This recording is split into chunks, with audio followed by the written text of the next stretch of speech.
You're talking to the Rolex wearing, diamond ring wearing, kiss stealing, willing dealing, limo jet flying. We Ric Flairin' on it, flaring on it. We Ric Flairin' on it. You talking to the Rolex wearing, diamond ring wearing, kiss stealing, willing dealing, limo jet flying. We Ric Flairin' on it, flaring on it. Jet, we Ric Flairin' on it, flaring on it. It's apparent these girls staring. I'm Ric Flairin', gold across my chest. I'm fresh to death, I'm Paul Bearing, not at all scary.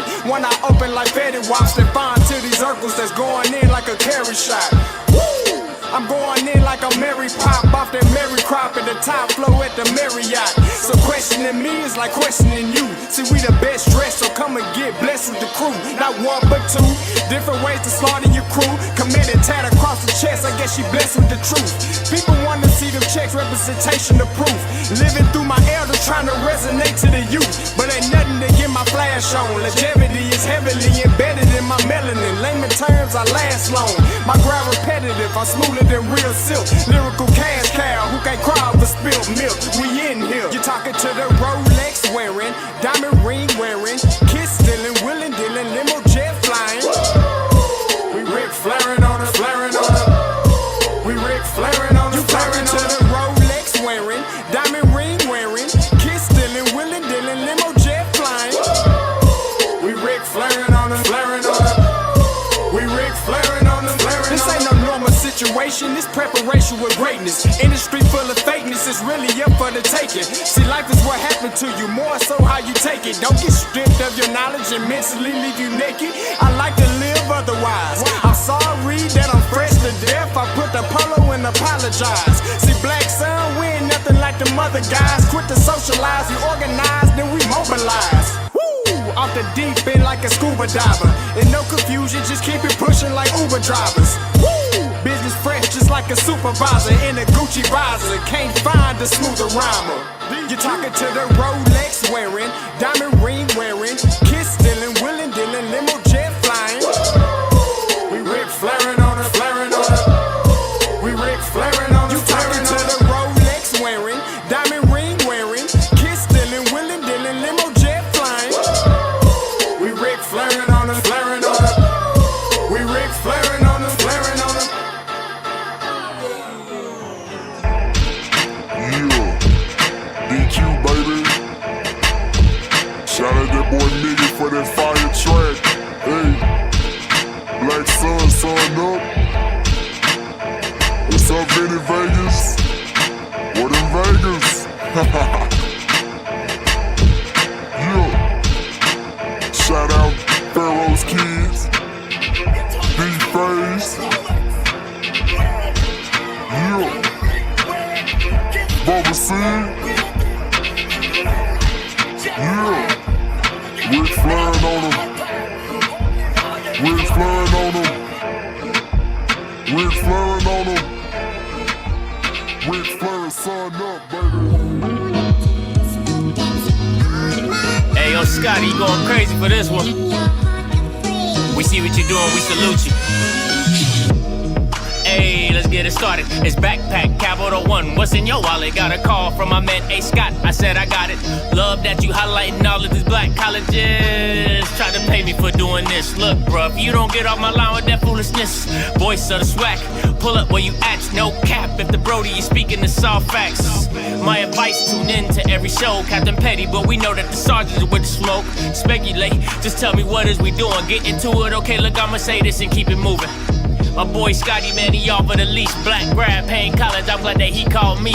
Walking, cause we all been taught that talk is cheap. Even primetime knows Scott for the HBCU streets.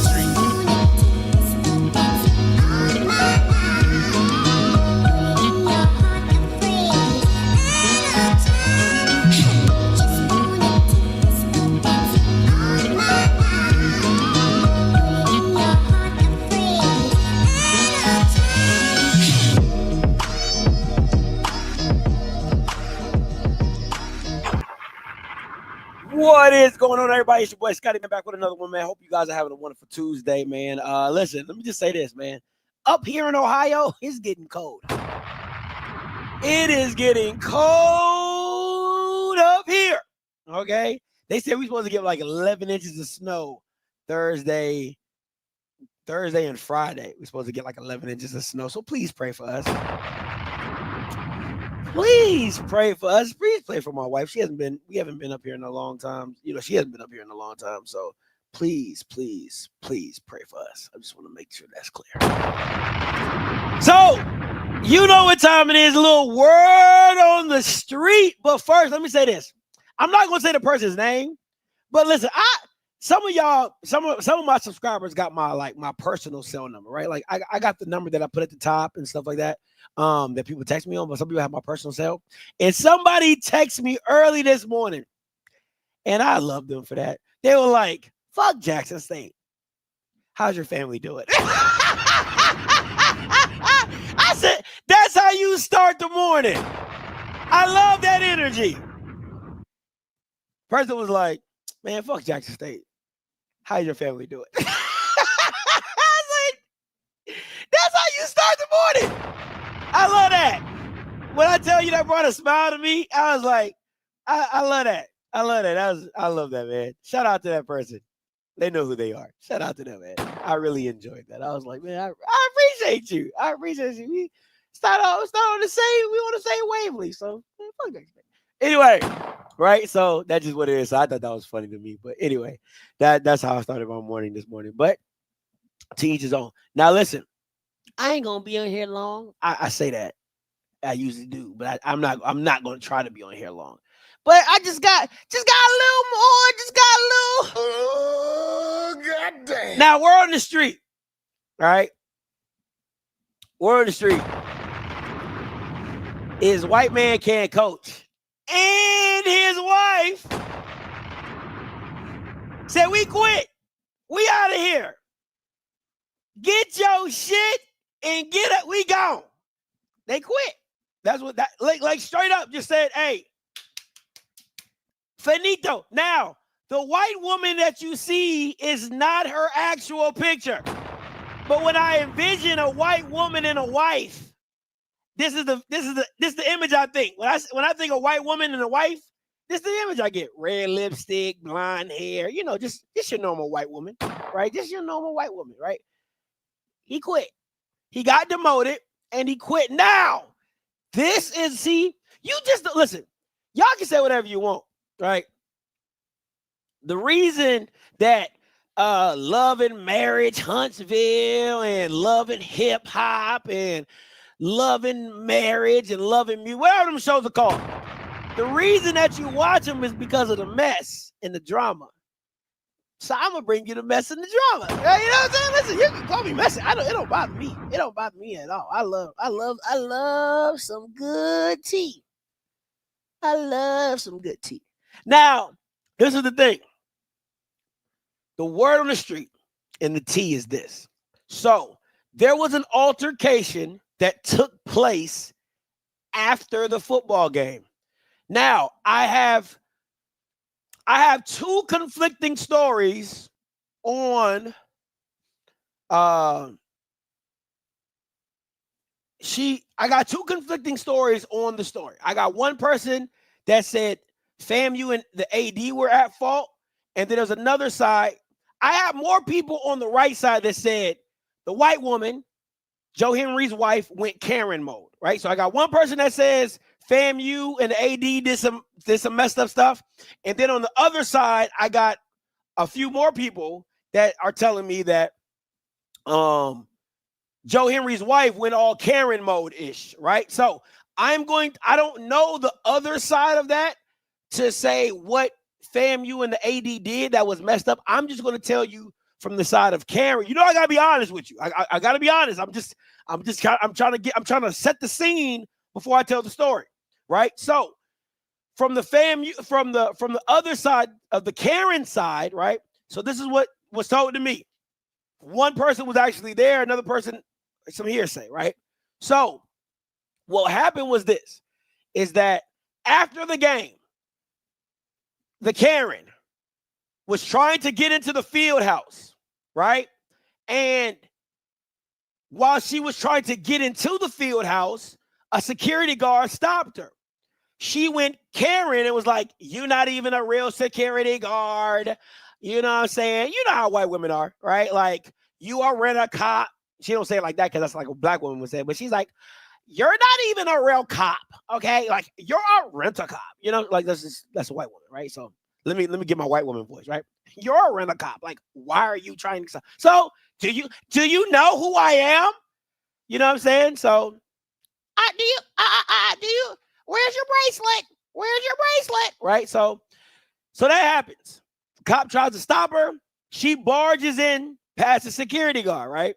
She barges in and she goes into Joe Henry's office. Now, in the office, everybody can overhear that Karen is giving Joe Henry the absolute business. Karen is going straight Karen on her husband. Word on the street. Word on the street. I'm just telling you, word on the street. So that's what's going on, right? So with the altercation, the people inside the Fear House go and get the PD, the police department, right? Police department goes. They try to get to her. Some other riffraff stuff happens. The police end up escorting her out of the field house. Joe Henry ends up spending the night at the field house. He can't go home. And that's pretty much the story. Next day, Cozy comes in, demotes him. 24 hours later, him and his wife are quitting. So that is that side.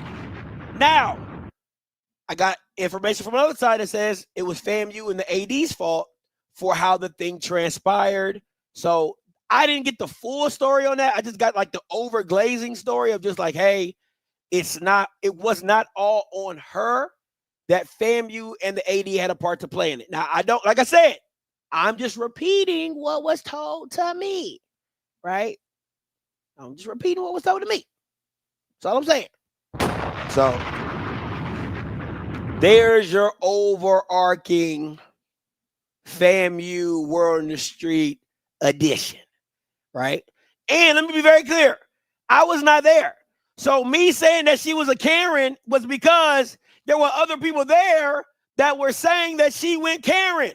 So I'm not putting words in the situation that wasn't there. The people that told me was like, Scotty, she went straight Karen. What does Karen mean? We all know what Karen means. All right, then. I just want to be very clear. Just want to be very, very clear. Now,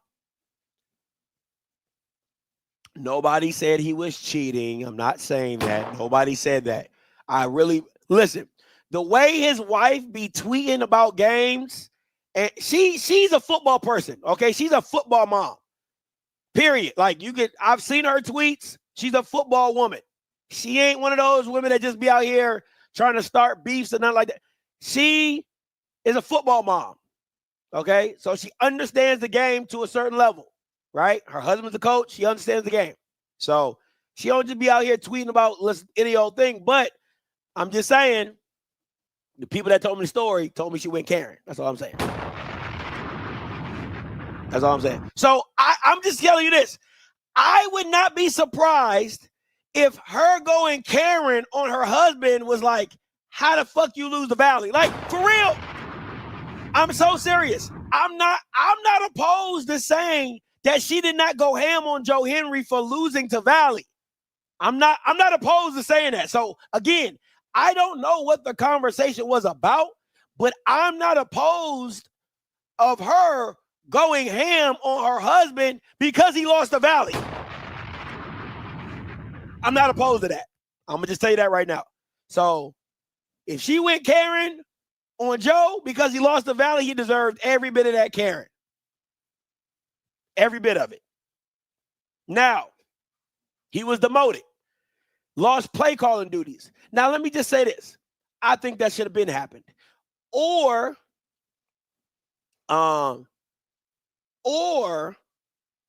it should have been, to me, he could have been the co-OC, but maybe somebody else should have been calling plays after a while, right? And I think Cozy is starting to see that now, right? Let's play. I'm gonna upload the video of what he said today. in the let me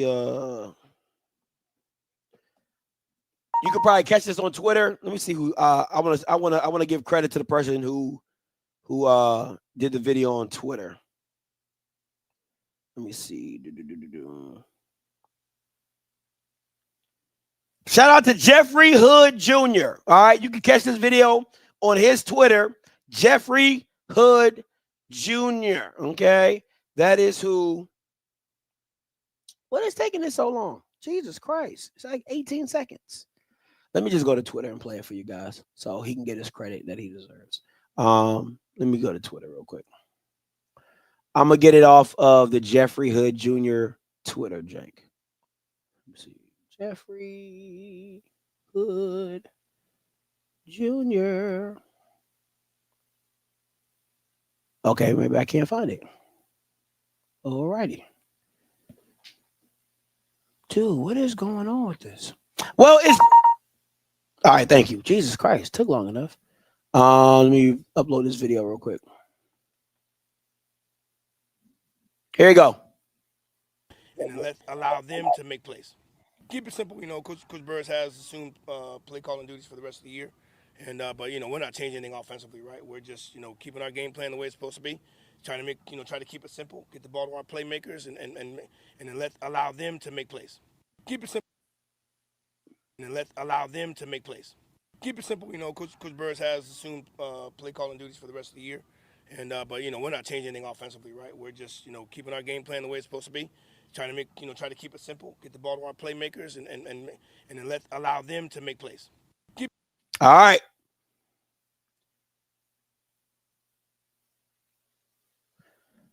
Listen, let me just say this. If this was your philosophy all year, you didn't do a very good job of it. See, this is why I hate coach speak, because coach speak, if you really essentially break it down to the nuance, he's lying. If you're saying you're not changing anything, oh, keep it simple, that's not what you did. That's not what you did. At any point this season, your job was to never just get the ball in your playmaker's hands, because if that was the case, you would have done an easier job, or you would have done an assessment over how the game looked. And the game never looked like the job was, hey, let's just get the ball in our players' hands. Any way possible. You can't tell me that was the philosophy. You're a damn lie. And that's why I hate coach speak. That's why I hate coach talk, because you're what you're showing on the field and what you're saying is not what it doesn't match. It just doesn't match. That wasn't Joe Henry's philosophy. You can't tell me it wasn't, because if Jamari Gassett, if Jeremiah Pruitt, if these guys are not Jeremiah Gassett should not ever leave a game with less than 6 to 7 targets. Never. That's not even catches. That's targets. You have to figure out ways to get playmakers the ball. And I would say it every week. Why are there no running back screens to Kelvin Dean? Why are there no jet sweeps to Jamari Gassett? Why doesn't JP get fade balls, no diddy, in the goal line, in the red zone situation? He's the biggest guy you got on your damn team. He's the biggest tight end you got in your room. So you can't tell me that was the philosophy. Oh, we're just gonna keep it simple. We're just gonna make. What? No, that's not how this works. It's a lie. That's what makes me so frustrated when I hear what he said. Oh, Harris he's gonna do the play call and do these, and we're not. It's not like we're gonna change our game plan. You needed to change your game plan. That's why the fuck Joe Henry got fired. That's why Joe Henry got demoted. It's not because he was doing something great. Oh, we're not gonna change our game plan. You need to. You need to. That's why the white boy got demoted. Now, Coach Burris. You up to bat. Let me be very clear. There's only a few things that I need to see when it comes to this new play caller. One, I bet not see Daniel Richardson under center.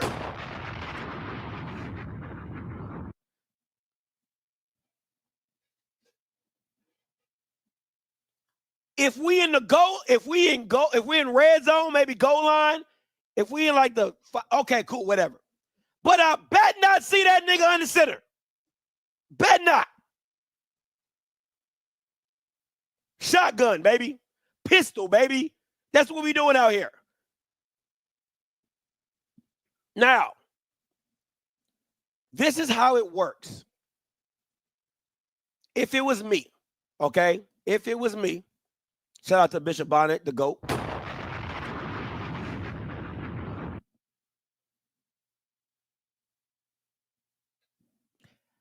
Let's read this together with Bishop. Coach Simmons once told us when shit get hard, he don't got a list of plays, he got a list of numbers. Guys who need to get the ball. And again, and this is why I kept trying to tell y'all, how are you around Willie Simmons and you don't pick up none of that? You should be picking Willie Simmons' brain every day. If I was on staff with Willie Simmons and I'm an offensive guy, I'm a former wide receiver, I would be.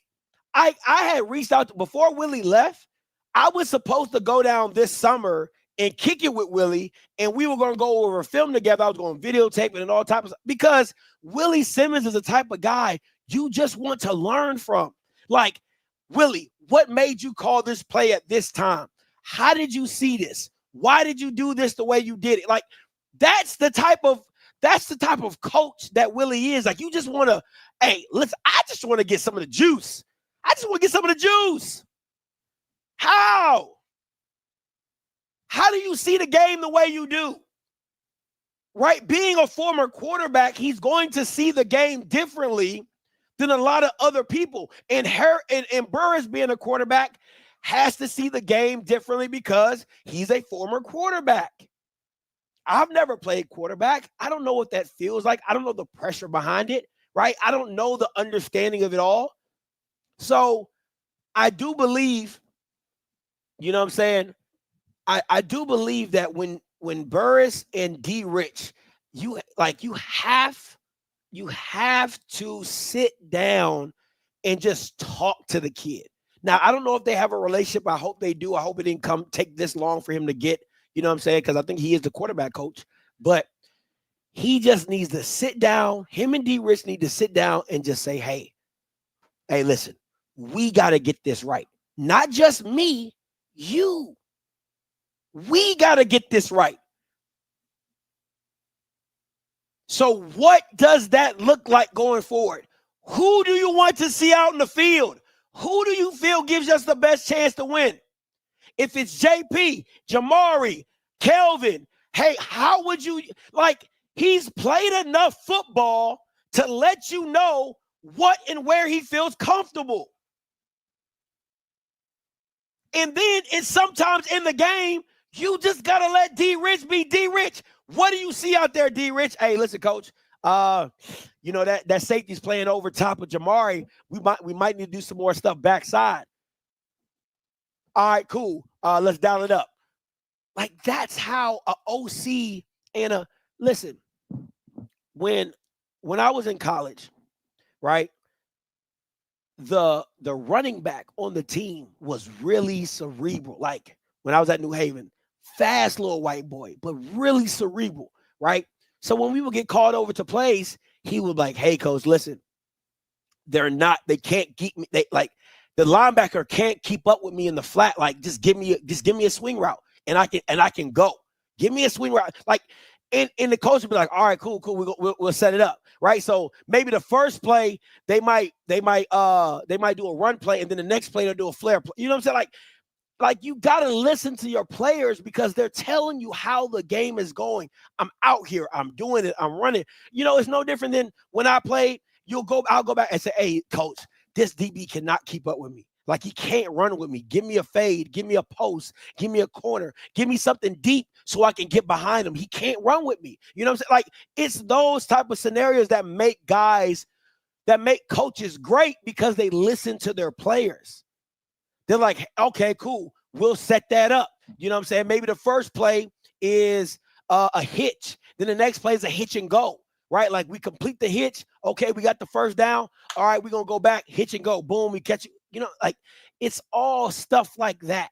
And I want Burris and D. Rich to just get on the same page, because D. Rich has enough experience. He has enough starts. He has enough knowledge of the game to just say, hey, coach, this is what I like to do. This is what I think we should do while in the game and before the game. So once again, real quick, like I said, I ain't going to be here long.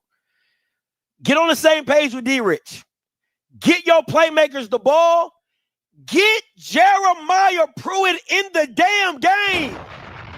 How is a 6'5" tight end / wide receiver on the bench?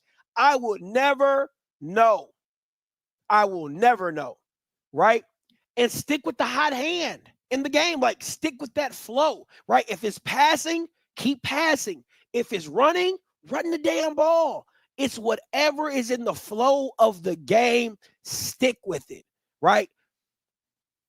And let me be very clear. Sometimes plays can fail, but they were going to work, right? Like, you could run slants 2 or 3 times, and maybe on the second time the guy drops the ball. Well, didn't mean it didn't work. The guy just didn't complete the pass. You can see stuff that's still working, even though it's not completed, right? So, like, I didn't see a lot of wheel routes. I didn't see a lot of rub routes. I didn't see those type of things. I didn't see deep over routes. Like, I mean, Danny Richardson doesn't have a great deep ball, by the way, so that's neither here nor there, but I just didn't see some of these play calls that I felt would have been really beneficial, nor did I see like smoke routes or tunnel screens or their need for FAMU and their speed with Lockhart and Gassett and all those boys. You don't have to do much. Like, you could put Lockhart in the slot and do a damn jet sweep. The same shit that Willie Simmons would do with K-Dot, you could do with Lockhart. I would literally, the same plays that K-Dot would do. Now, I think K-Dot's just a little bit more nimble. Like, he's just a little bit more shifty than Lockhart. But the speed is there. Just get the kid the damn ball. Get him in motion. Get him running. Get him going full speed. You get what I'm saying? So just that. And last but not least, listen. Evaluate.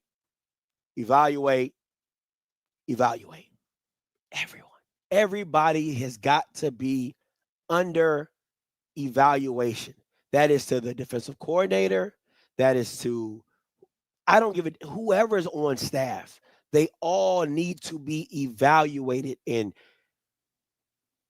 Cozy needs to be having a short list. If this Burris situation does not work out, he needs to start figuring out who he wants his OC to be. He needs to start looking at young DCs. If he doesn't want Milton Patterson to come back, he's got to get this right, because the quicker you make a decision, the quicker you can go into recruiting what you need for the person that is coming in as your coaching staff. You don't want to just go out and recruit players that don't fit what they're trying to do, right? So you got to get, if you're rocking with Milton, then you better tell Milton year 2, you better get your shit together. You better find the players that you need and that got tape. Milton Patterson, Cozy, go get you some D2 guys with some damn tape. Stop getting these niggas from Power 5 with no tape. Get guys with tape. Jesus Christ. You see the kid, DeQuincy, from Clark Atlanta last year, killing at Alabama State. Caden High, killing at South Carolina State. Go get some Bamas with production. There's a VMI corner in the portal. He's a grad. He got over 100 starts. Those are the guys that you're trying to see. Bamas that been in the fire. Not Bama sitting on the bench and giving you practice huddle tapes. Can't keep doing that. If you got to go get you some D2 guys, go get you some D2 guys. And Chinnisberry is showing you that D2 guys can play. They can play. The Bama from number 6, he came from Edward Waters.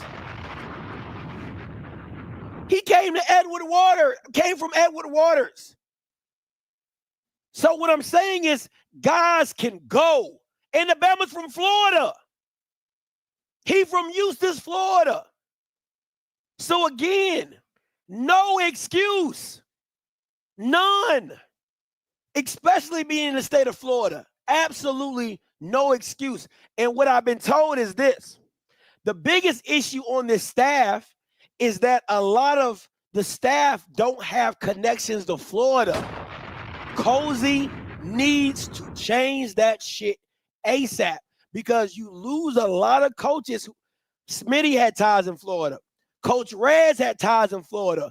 Coach Willie had ties to Florida. There was a lot of guys on that staff that had ties and reaches in Florida. You got to go find guys that got ties to Florida that can go recruit Florida guys that have those connections with the coaches. That is what you're missing. You need another Coach Rez. You're not going to find exactly a Coach Rez, but you need a Coach Rez. You need a recruiting coordinator, director of recruiting. You need a guy who can go out and go find you talent.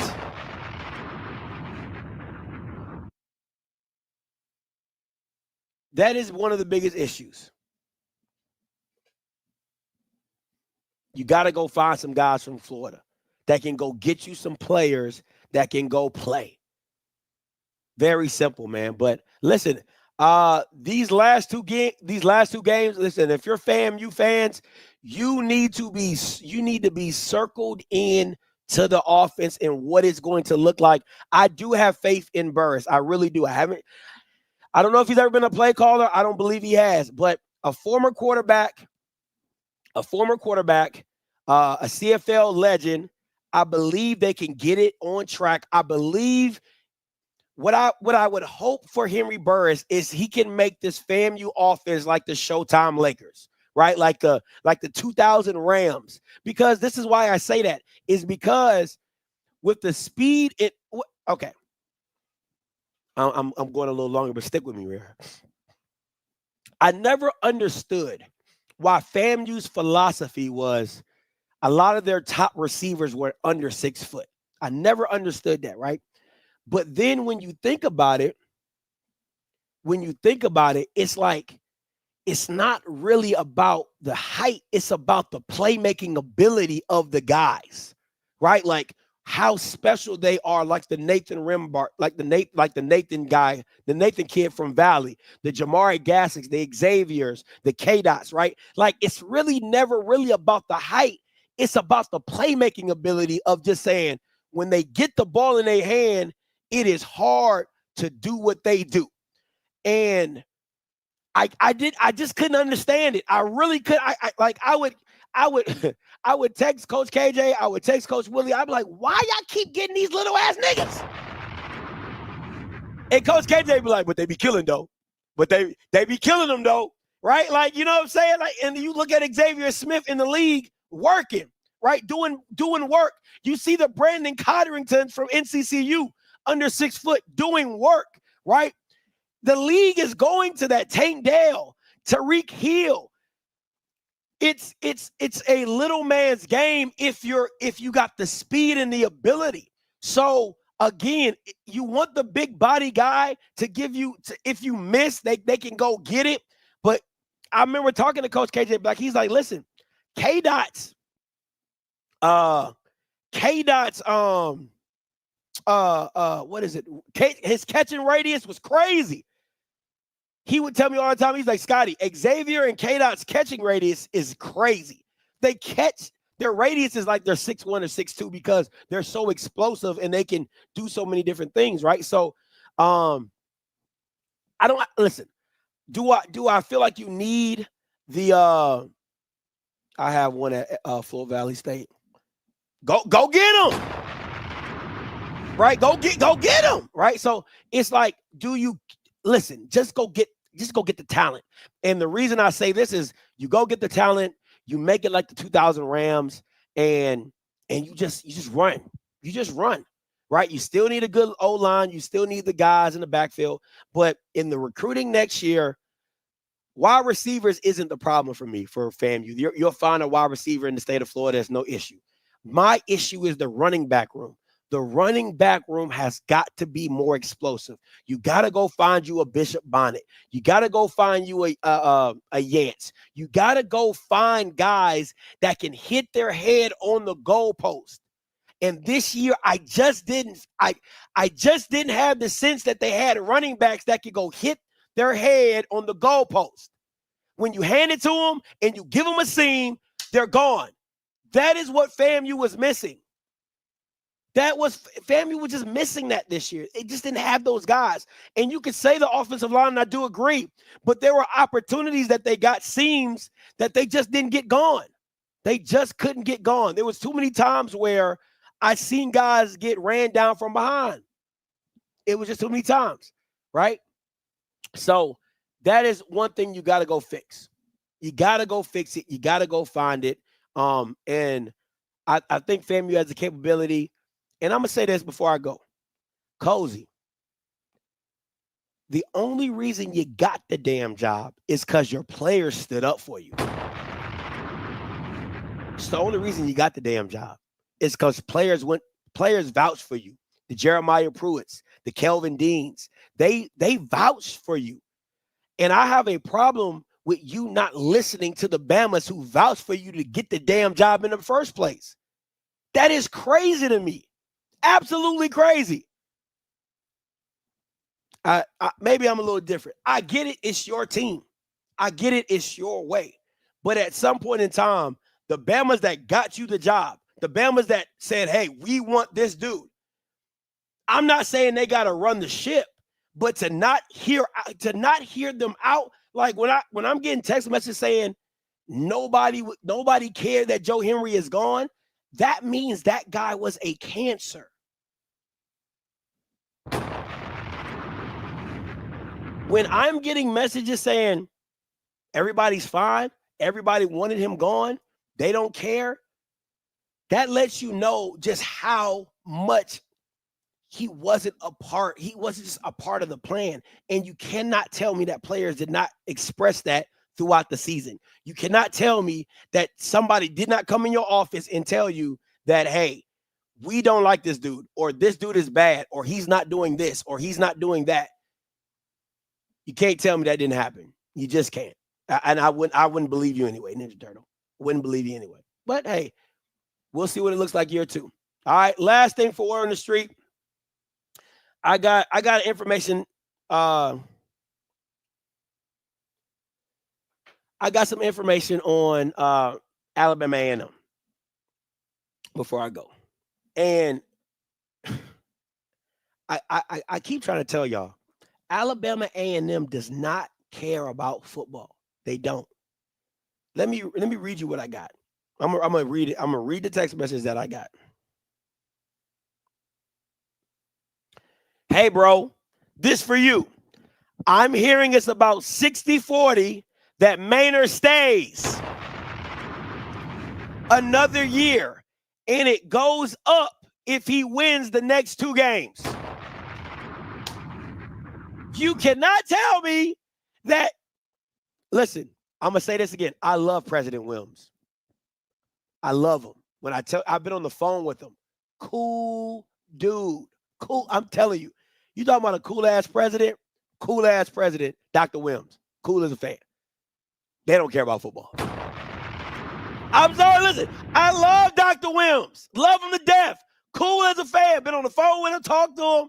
He like, Scotty, I watched the show.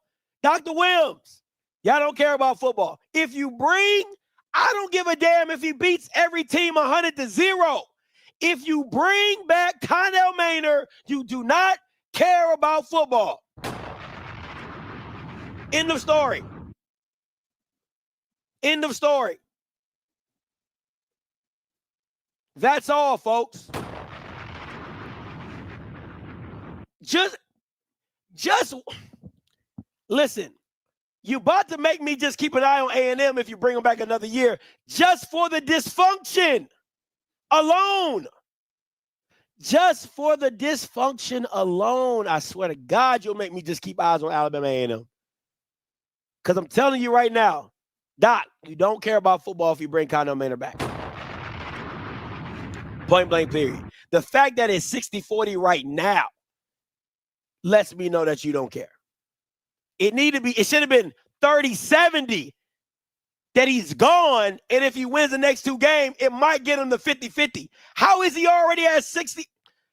The nigga lost the Magic City Classic to a. Did we forget that? Did we forget that Connell Maynard has lost the last 3 Magic City Classics, one to a first-year guy? You lost the second year, and now the third one to a 5th-string quarterback? Did we not forget that?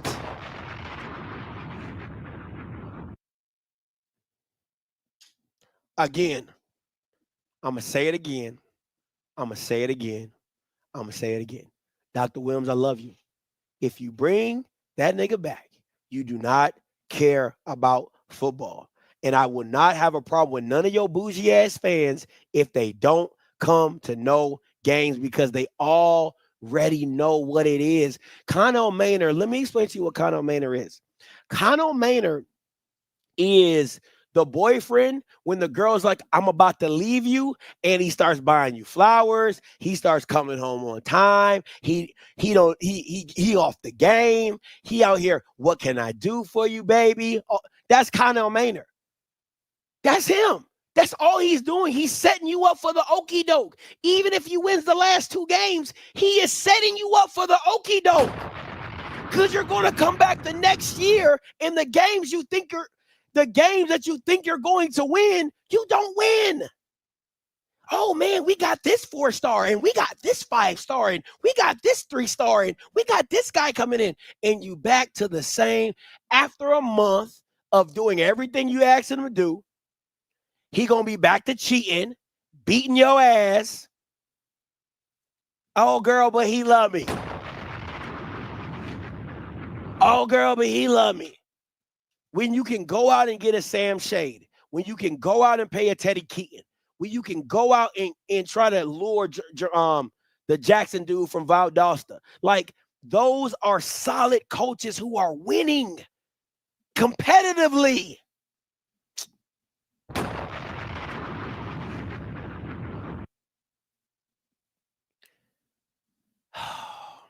Listen, bro. It's not about the losing seasons. See, this is why, like, Jesus Christ. Okay.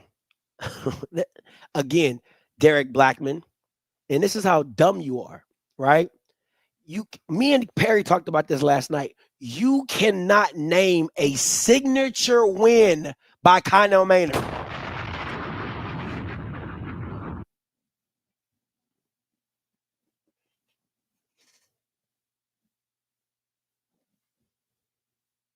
You can't even name a signature win. You can't. He's never beat FAMU. He's never beat Southern. I don't even think he's beat Alcorn. He hasn't beat Jackson. He's lost 3 straight Magic City. What are we talking about? If you're not even beating the big dogs in your Eddie Robb has beat Jackson. Eddie Robb has beat Jackson. A guy who's only been coaching for 3 years has beat Jackson. Has lost to FAMU by a field goal. What are we talking about? What are we talking about right now? This shit is dumb. That is a bad mentality in HBCU football. Oh, he hasn't had a losing season. What does that even mean? 6-5 isn't losing. What does it need to look like for you? Just because he's barely above 500, you got the fucking Jason Garrett of the SWAC. That's what Kyle Maynard is. He's the Jason Garrett of the SWAC. 8-7, 8-8,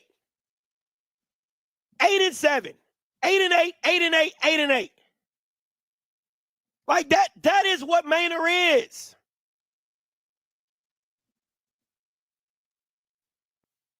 He is the Jason Garrett of the SWAC. Barely above average. Barely above average.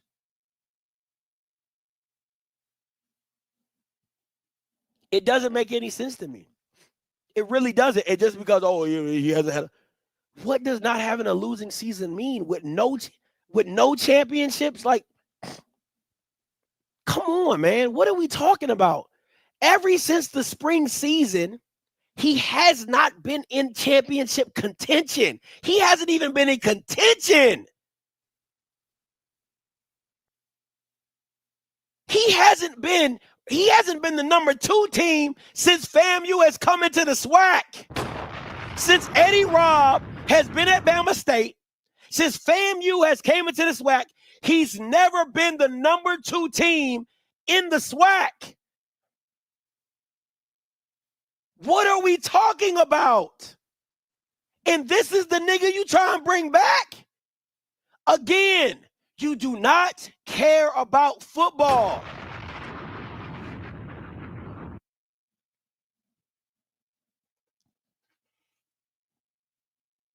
You don't care. That's what I meant. Thank you, Peasy. That's what I really meant. He's never been number 2 in the East. He's never been number 2 in the East.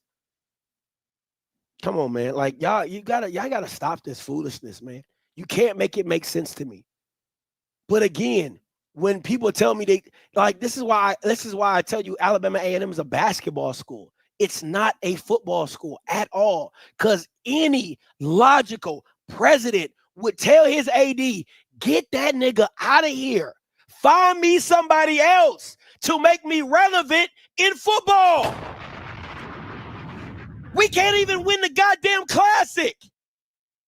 At least if he was winning the Classic for 5 or 6 years straight, I could get why people say, well, at least you win the Classic. At least you win the Classic. He can't even win you the Classic. And he couldn't win the Classic when Eddie Robb was at his worst. At his worst, he couldn't even win the Classic. Eddie Robb was down to his 5th string quarterback. He came to Alabama State as a wide receiver, and they moved him over to quarterback, and he still beat you. What? Huh?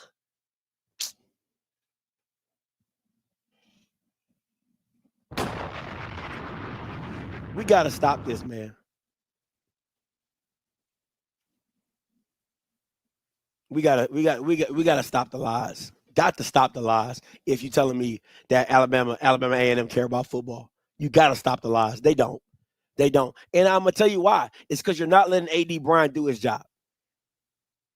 If you let AD Bryant do his job, he fires Kyle Maynard, and he goes and finds you a real coach. Because you can say whatever you want.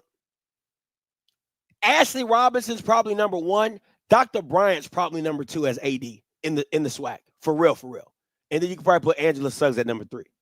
Right? Like, that's probably where you're at just business-wise. Like, if you look at AD Bryant's track record, he don't miss on coaches. He gave Teddy Keaton his first job at Stillman. He gave Dante Jackson his job at Grambling. He don't miss. Just like Ashley Robinson gave Willie Simmons his job at Prairie View and got Dion. Like, you got to let these guys do what they do. Stop trying to handcuff them and let them do work. That's why you got him in there. He ain't no OBG. He rebuilt Edward Waters. Literally. rebuilt Edwin Waters into a high-level functioning athletic department. What are we talking about right now? And you let him come to A&M, and you kind of like you tie his hands behind his back, and you can't touch Maynard. Can't touch. Why not? Can't touch him. He ain't done. He's not. First of all, nobody's checking for. Nobody's coming to get Maynard. Nobody is banging down your door to come get your coach. Nobody. Newsflash. Nobody's banging down most of y'all doors to come get y'all coaches. If we being honest, Keaton winning money is not the problem for A&M. A&M is not, money is no problem for A&M. If you paying sorry ass Connor Maynard over $300,000, you can pay Teddy Keaton $225. If I'm being a whole buck, the SWAC has been overpaying their coaches for too long. And I hate to do Teddy Keaton like this because I do think Teddy Keaton's solid, but don't even. Please don't get me started. Please don't get me started. I'm supposed to get up out of here. I got 9 minutes. I got 9 minutes. Let me just say this before I get up out of here. The SWAC has to stop overpaying coaches. I don't care what you're talking about. The SWAC has to stop overpaying coaches. Terrence Graves does not deserve $250. Cozy does not deserve $250.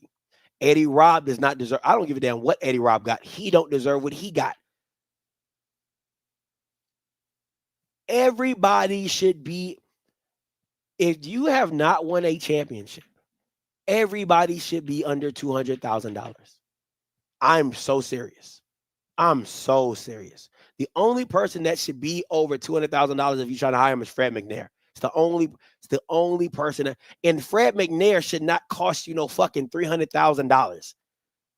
Because ain't nobody knocking down Fred McNair. Why is Fred McNair a tight ends coach at Southern? Because nobody else is going to hire him outside of HBCU. And that is no shot. But goddamn, you got all the leverage in the world. All the leverage in the world. If Fred McNair comes on the coaching market, I'm not paying your ass no $300,000. Kick rocks. Kick rocks. I will pay you $250 to $275 or $250 and you got incentives. No coach in the SWAC should be making $250,000 or more. You're not that good. Chinnis Berry, I don't give a damn what y'all talking about. I don't give a damn what program he builds. He is not supposed to be making $300,000. What? The highest paid coach in HBCU outside of Eddie George should be Trey Oliver or Willie Simmons or Fred McNair. And Trey should be at like 270, 260, but nobody should be over that. Nobody should be over that. Nobody is coming. Listen, bro, if your coach is that nasty, it don't matter what you pay him. The white people gonna come get him. I'm gonna say that again. It don't matter what you pay him. If the white man want him, he gonna come get him. And if he gets offered the Willie Simmons of the world, if you get offered to be a positional coach for $500,000 to tell a young man to run up in the 3-hole, no Diddy, I'm taking it. I'm taking it. Coach Berry did not earn $300,000. No, the fuck he didn't. He never won a playoff game at Benedict. Get out of here. None of these Bamas deserve to be making $300 nothing other than Trey Oliver. Maybe Trey Oliver. He didn't earn that. He did not. So miss me with it. No coach in the SWAC should be making over $250, period. You should barely be at $200,000. But again, you're overpaying for average. I'm going to say that again. You're overpaying for average.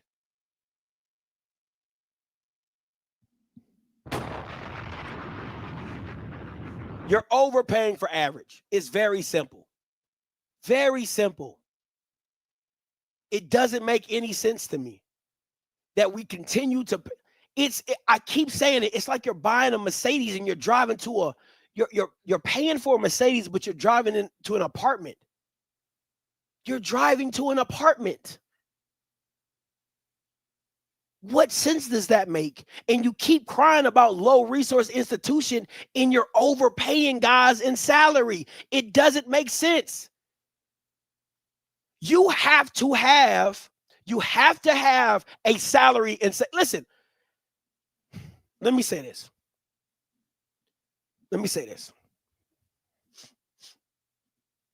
Because everybody want to talk about Chinnis. Let's talk about Chinnis. Let's talk about Chinnis Berry, right? There's no reason that Chinnis Berry should have came in making $300,000. No, South Carolina State is stupid. I don't care what you're talking about. South Carolina's dumb to pay Chinnis Berry $300,000. They were stupid. It's not that the hire wasn't good. It was a great hire. They just overpaid. They overpaid for Chinnis Berry. Chinnis Berry should have came in at 220, 215. And then if he's so good, let a white man go grab him for $300,000. Give him the incentives to get to 225 or 250. But you overpaid. Because now you can never go down. You can never go down. The whole point is to earn your way to 300,000.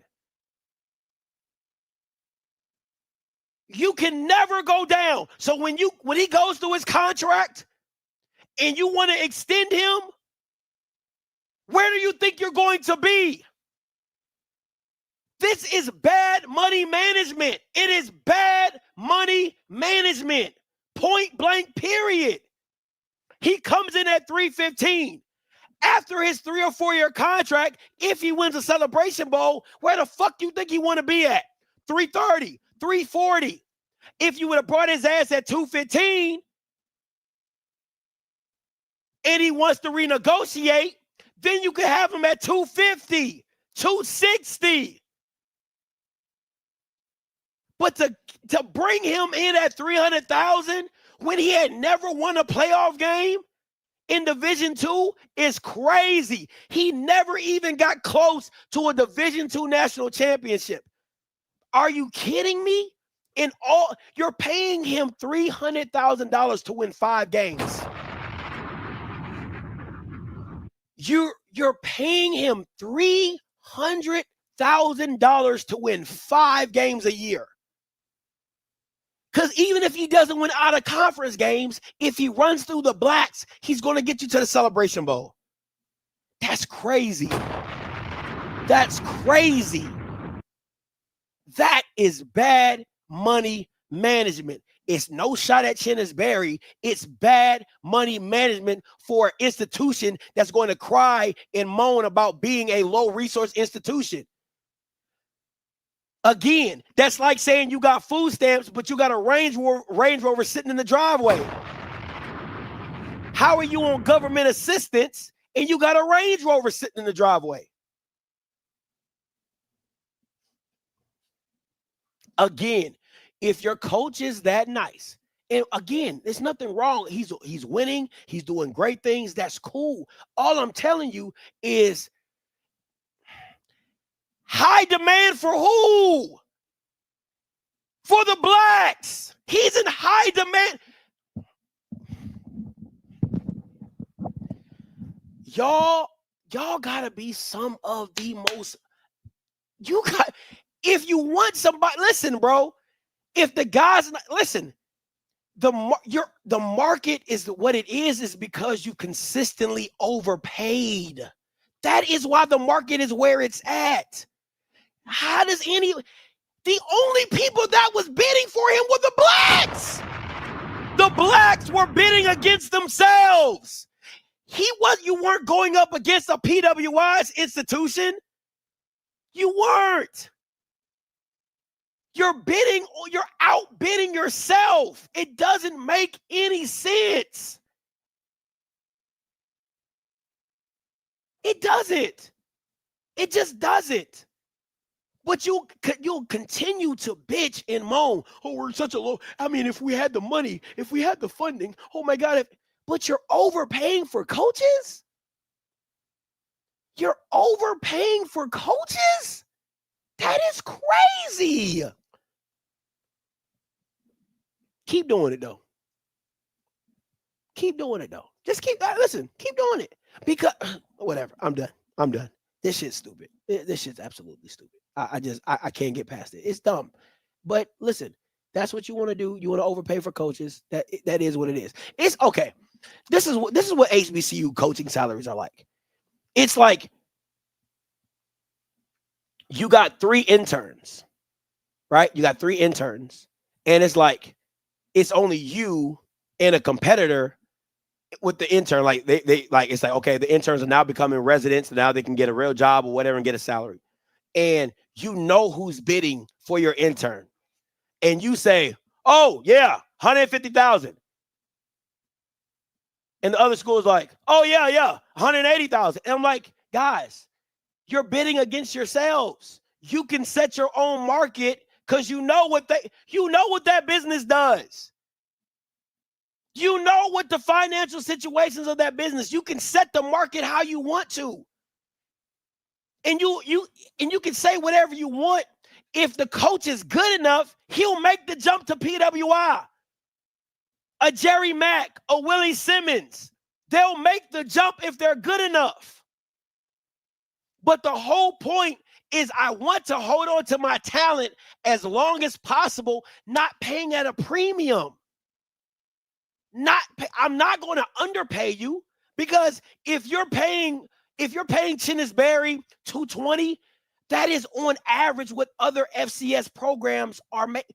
This is the shit that kills me, right? So this is what does. You got the Coach Greens of the world who call in and say some shit like this. Well, Scotty, how are the contracts for other FCS programs? How are the contracts of FCS? I mean, if you look at their contracts, what they do with their TV contracts, what do you say about that? We're right on market. We're right on par. But you won't bring that argument to your coaches. It's stupid. It's a dumbass argument. If you're telling me, well, if we're getting $300,000 for our TV contracts and the Mount Valley Football Conference is getting $300,000, that's right on par, Scotty. I don't see anything wrong with that. That's not a dumb deal. So you want to be on par in the TV market, but you don't want to be on par with the other contracts of the other 150 FCS schools. It doesn't make any sense. And you can't make it make sense.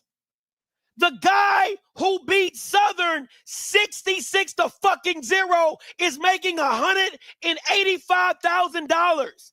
Terrence Graves is making $230. And all you're happy is we're in another SWAC championship. He got us to a SWAC championship.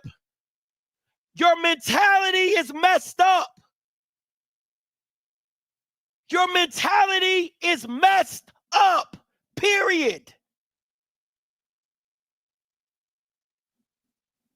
Come on, man. It is ridiculous. It is ridiculous. And if you look at the market, Coach Green, the SWAC is overpaying by margins against other FCS conferences. You have top 25 coaches who don't make what Terrence Graves is making. Are you fucking kidding me right now? Top 25 coaches are not making what Terrence Graves makes. And Terrence Graves couldn't beat no team in the top 25. He couldn't even beat Jackson. And they in the top 25. What are we talking about?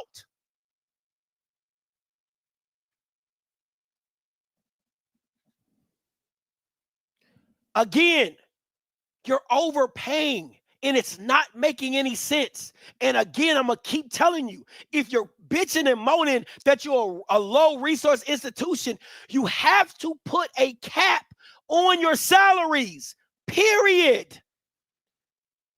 You just got to have a cap. Hey, listen. There's enough black men in America who coach the game of football that will come and coach for you at a certain cap range. Because you know why? They want the opportunity to prove themselves. So you can go get you a D2, a D3, a NAI coach that will make $200K, $190,000. Why? Because it's an upgrade of what they've been making, just like you've jumped from job to job to job because you've gotten a pay raise at other jobs. Idiots. Idiots. You've went from making $20 an hour to $25 an hour. What did you do? You left. Then you found another job that paid you $35 an hour. Then you found another job that paid you $100,000, and so forth and so on.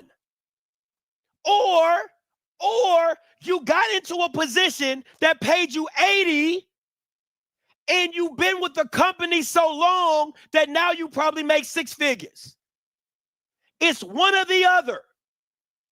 But I'm not going to overpay you in a market that it's average. It's average.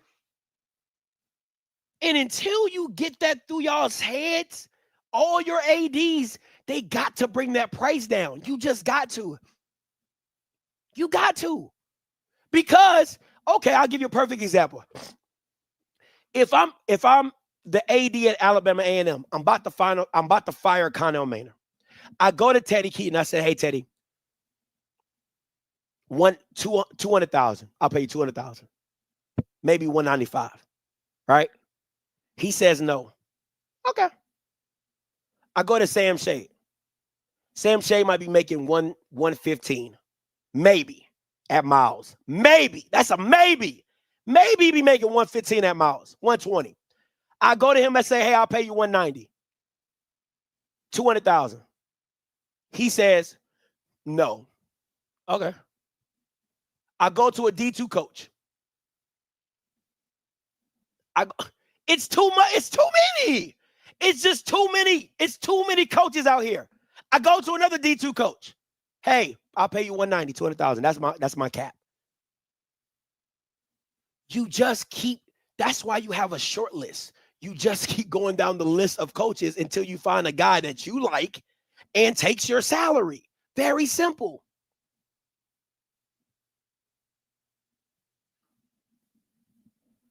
If salaries are on, no, the salary.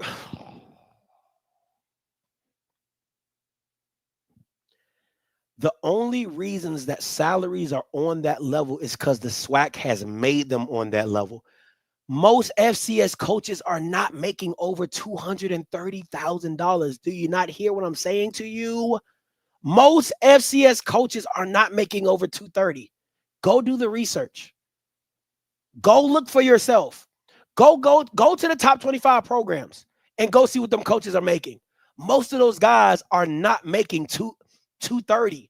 They're at like 195, 200, 205, and they have a lot of incentives to go win playoff games, to win national championships, to all those things. Conference championships, they get extra. So it might, in total, in incentives, they probably at 235 or 240.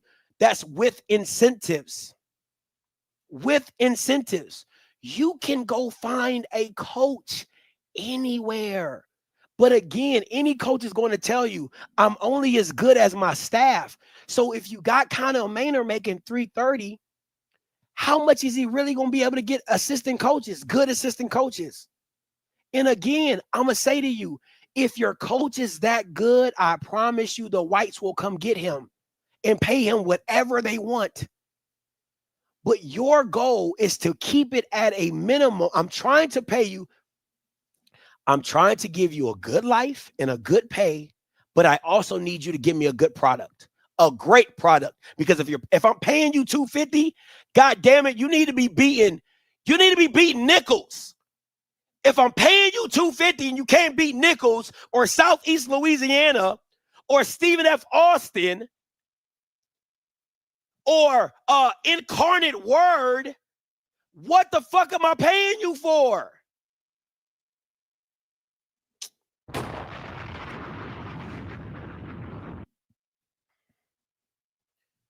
Again.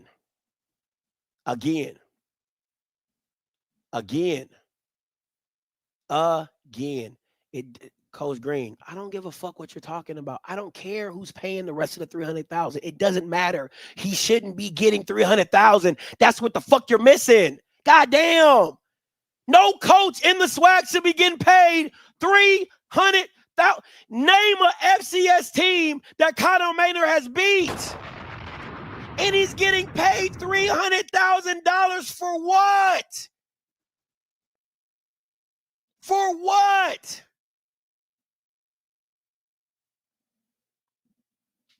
Do the freaking research. Again, I'm going to keep telling you, the blacks are overpaying for the blacks. And these are coaches that nobody else wants. Because if it was true, the whites would come get them. If they were really that damn good, the whites would come get them. So again, it's not that you don't deserve to get paid. It's not that at all. But $200,000 is a good damn paycheck to coach in the SWAC. You can't tell me nothing different. To coach football, it's a good damn check. Period.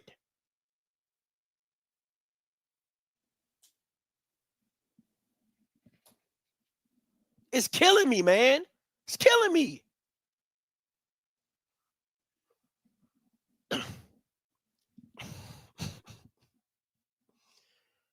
Oh my. This is okay. Last thing before I go.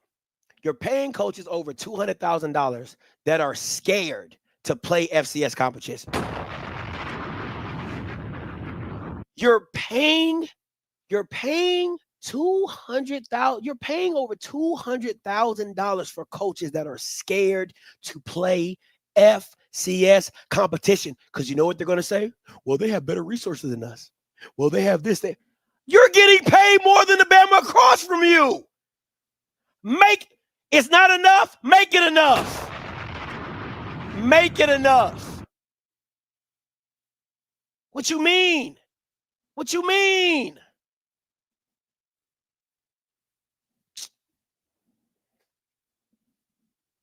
It's not. I've been feeling like this. And it's not even because I'm leaving the space. I've been feeling like this because it just doesn't make any sense of why these coaches are getting paid these absorbent amount of money and they don't win shit. All they do is win their conference. That's it. That's all. You're paying somebody $250,000 to win the conference? Really? Really?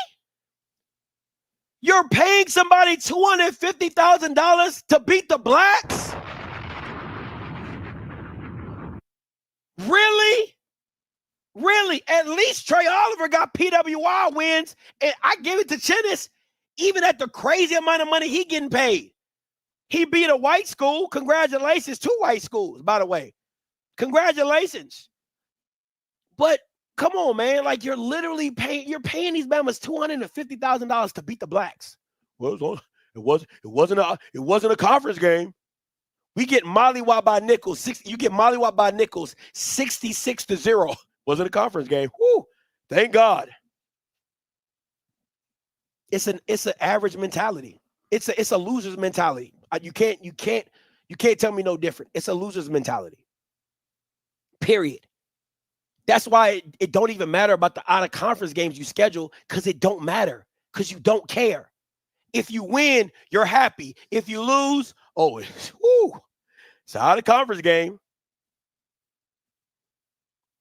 It's just average, bro. It's a bad mentality. It's just a horrible mentality. And I stand by that. It's ass. It's trash. It's a trash mentality. If you're a football program, go out and beat. I know I wasn't supposed to be this long. The reason that a lot of these programs, a lot of FCS awards are named after black athletes is because of the way they dominated. It wasn't because they simply beat the blacks. It was because of the way the reason the Coach of the Year award is Eddie Robinson is because of the way he dominated his competition. It's the way he went out and beat people across the globe.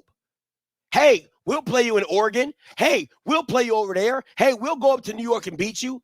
That is why his name is synonymous and it rings bells in FCS. Because he was great outside of his fucking backyard. That is why he's the standard of Coach of the Year. But if you're scared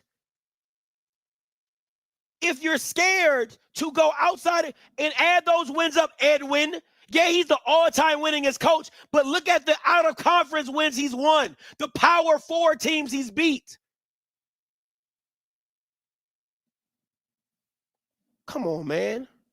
Come on, bro. This is ridiculous, man. And you guys are trying to make excuses to be average. I ain't never seen some shit like that. You're making excuses of why we're average, or you're making excuses of why it's okay to be average, or you're making excuses of why it's okay to pay average coaches an absorbent amount of money. An absorbent amount of money. It's crazy to me. It's crazy to me. But y'all do what y'all do, man. Y'all do what y'all do. Listen, I wasn't even supposed to go this long. Listen, until next time, you know what I'm going to do. I'm going to holler. God bless.